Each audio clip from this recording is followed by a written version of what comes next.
So my name's Steve. I run a company called Subfrantic. We've been working with House on the Rock on the Experience ever since Experience 8, and here we are today, Experience 20. So this is our front of house setup. Plenty of racks and equipment on stage that tie into this, but this is the Yamaha PN10. It's the main console that we use for all of the acts, all of the bands. It's top of the range Yamaha kit, and then in here, this is where we've got the brain that does all the processing for the desk, a little bit of power distribution. And then over here, we have Yamaha's newest, smallest little desk, it's a DM7 Compact.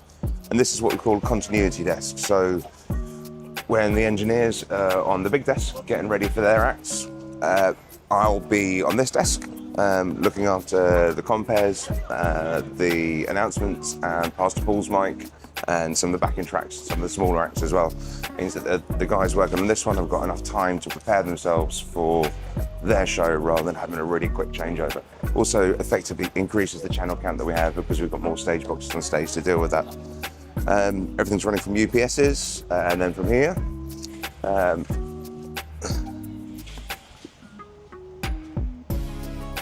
things all covered up because we're expecting rain, but hopefully we'll be okay. So from here, everything runs into a switch, and the switch then runs over a fiber line, fiber backbone, all the way to the stage, with lots of redundancy, as hopefully you can see. It's the first year we've done anything running the whole network over fiber. Sometimes we do just the desk. This time we're running everything over it. Instead of using the Cat5 cables that we've been using for the last 10 years, we decided to upgrade this year, and the results have been significant because we've got a lot going on, a lot more data to process, so we're now managing it in a way that's a lot more efficient. Anything else? How long have you been doing this? I've been doing this for over 30 years, I think, yeah, well over 30 years now. And I've been doing the Experience since number 8 and it's number 20, so 12 years. 12 years. Yeah. And how's it been so far? I mean, I keep coming back, right? So, no, it's good. I love it here. I love the event. I love the people we get to work with. I love the music and the artists that we get to work with. And I love the response that we get from such an enormous crowd for the work that we do and the performances that the artists give. So for now, are you 100% done with your setup? No. No. So we've got some, there's a special number happening today, which we've got to rehearse, and we've got to soundcheck all of the American artists today as well, all before we start the event at 7. And we're talking last night with a few sort of last minute changes made just to improve the efficiency of what we're doing, particularly with the main desk continuity desk situation. So we're going to try and implement those as soon as we get some power. So tell us about your team. How many people do you have in your team, and how's been working with them? Okay, so there's their Nigerian part. So we have there's 8 of us here this year. So I'm here looking after production, also looking after front of house audio. We've got someone doing monitor audio. We've got someone doing patch and someone doing RF, all the radio mics. We've got Graham here who's operating the lights. He's also the guy who did the show design. And so he designed the whole set. And then we've got someone looking after video and LED. We've got someone looking after electrical safety, very important job. And we've got someone doing stage management as well. So everyone is kind of in their own department, but we also work hand in hand with the Nigerian teams. So we kind of help and guide them, and then we all work together as a team to try and get the best results that we can. So compared to the previous experience, yep. Any special thing that you probably did? Any setup update? So there are some new additions to production that I've got to keep quiet until they happen. We don't want to spoil any surprises, but there'll be certainly some things that if you've watched or been at previous experiences you've not seen before. We've also got a lot more LED than we've ever had. You can see the huge walls here either side, and a lot more actually built into the set. And what's added this year that you may or may not have seen is the big circular LED screen right in the middle of the arena. Setup decision that you're most proud of this year? It's a good question. I like that we finally moved all the infrastructure over to fibre. That's a big deal. It's sort of a step in the right direction, and it's sort of essential, really.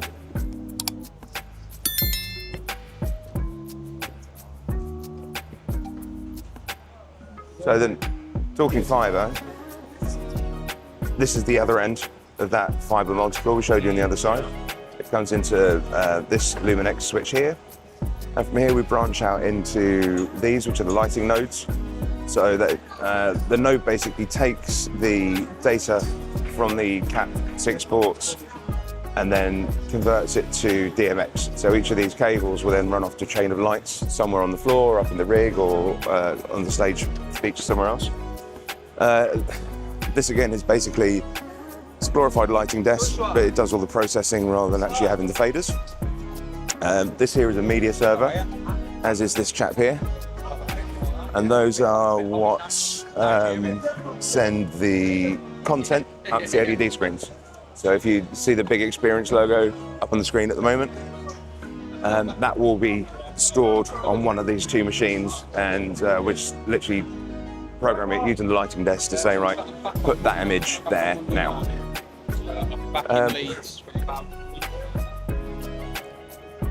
So this is then the audio patch. And normally this is a lot neater, but what we have to do in order to make the experience work is pull lots of things together from lots of different suppliers, which inevitably means that things end up a bit messy in order to be functional. So this is the splits from the audio patch. So every microphone, every input source comes into here, sometimes via lots of things we call satellite boxes on the floor. And then around the back of this, there's big multi-pin connectors that split it out 3 ways.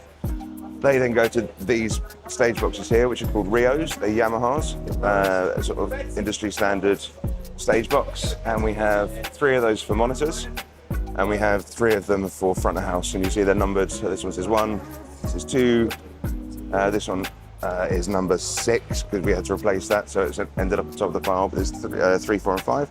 So at front of house, I'll be dealing with 4, 5, and 6. Okay. And monitors, they deal with 1, 2, and 3, and that's where we take our inputs into our system. This is then the backs of all of the radio mics in the system, and behind there is James, who's responsible for all of that. Hello. Then we're using another 2 switches here, primary and secondary, to manage the audio network specifically. That brings us round to here. And here we see Gareth running away. Gareth's looking after monitors for the UK team. Ebenezer's his opposite number, working for House on the Rock. This is House on the Rock's latest edition, is Yamaha's DM7. So this is the big version of the continuity desk we had at front house. But this one isn't doing continuity, this is doing monitors, all of the monitors.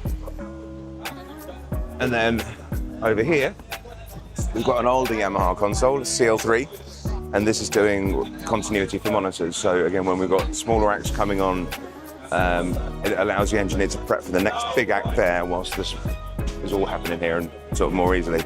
So this will only feed certain wedges and certain points. So again, if we step out of everyone's way, so that's the splits, and there's the radio mics and the ears seen from the front. So these have come from, I think, 3 or 4 different sources. That's why James is having his work cut out, making everything fit in together. Because it's not just the physical side of getting everything to work, it's making sure things have got compatible firmware, because one company or one supplier may have things up to date and others may not. And we brought some of these, some of this has come over from the UK with us, so we brought 2 of the Rios. That Shure thing that says 8600 on the top is it's Shure's frequency spectrum management device. So that basically scans the environment as often as we tell it to, looks for interference and tells us how stable our radio systems are going to be. And then if they're not stable, we hit a little button on the software, which isn't out at the moment, and that will redistribute frequencies that will work to all of the systems. So it's actually pretty complicated, but we had to bring in we brought this in from the UK with us because it makes James's job a lot easier. And you see what James is doing now. These are antennas. So each of these antennas will relate to a certain amount of the radio system. So you can keep a certain number of these things together, and what you have here is an antenna combiner. So you find a lot of radio systems will come into this, and then that will go out to two antenna. But we've also, I'd say, because everything's come from all over the place, we've got another one coming out of, that's for the ears, the combiner's up the top there, which comes to another antenna, another set of antennas. So it's quite a lot of patching everything together, and a bit like a complicated jigsaw to make it work. So if we were at home and put out a system this size, it would all come flight case, looking uniform, pre-tested, but that's just not a luxury that we had here.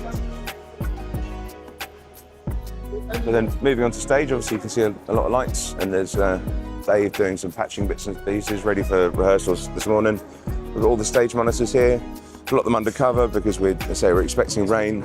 Yeah. And then we've got the new sort of sub-stages. These are new for us this year as well. We've not done those before. That's, again, on both sides. Yeah, the idea for that, again, is where we're talking about continuity and having acts. The idea is certain acts will come and perform on these sub-stages whilst we put the rest of the stage into darkness in order to prepare for the next big act. It just gives us all a bit more time. And then underneath each of these bin bags, they're lights. So once we know the weather's okay, those bin bags get taken off, and we'll crack on with it. Do a show, I guess. And that's it, really, in a nutshell. That's the experience this year. I can see that 3 keyboards on this side. Sorry, say that again? I mean the keyboards? Yeah, so we have 4 keyboard setups. 2 on stage left, 2 on stage right. We submix the keyboards because we just have more keyboards than we have channels for. Just the one drum kit this year. We've got 2 bass rigs in case we have the bass is stage left or stage right. Sometimes they prefer one set of equipment or one stage position over another. And I think what we've done this year by having a large band riser rather than certain specific areas also affords us a lot more flexibility in terms of where brass will go and where the percussion will go, which, as you see there, on different sides of the stage. Are you recording live?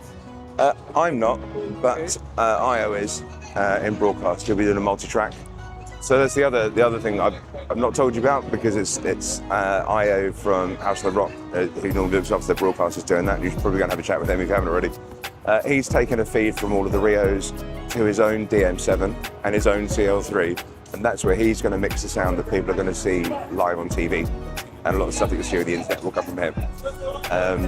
And that's, again, it's an extension of the same system, but he's probably best placed to talk you through that rather than me. So where's the station? So his station is, if you go through I'll walk you there, and then I'll let you take the mic and. Hey, good morning. It's really massive work for the experience. Do you think this is the biggest? Yeah, definitely. Yeah, definitely. It's the biggest stage we put out. There's more fixtures and more stuff. This chap who wants to come and see the video setup for broadcast. Are you all right to pop in? Yeah, all right. So what I might do, should I give you this back and then you can chat to a shout out and a shout out to your band and then the team, right? Yeah. And then the experience. That's a good shout. Okay, well, just want to say we're very happy to be here. Yeah. Proud to be part of this on, again, such a momentous year for an event that's been so important and pivotal in my life personally and professionally. We're all sort of pretty stoked to go for today. Team and I are very excited. But I'm now going to have to go and do some work. All right, thank you very much. No worries. Steve. My pleasure. Nice meeting you.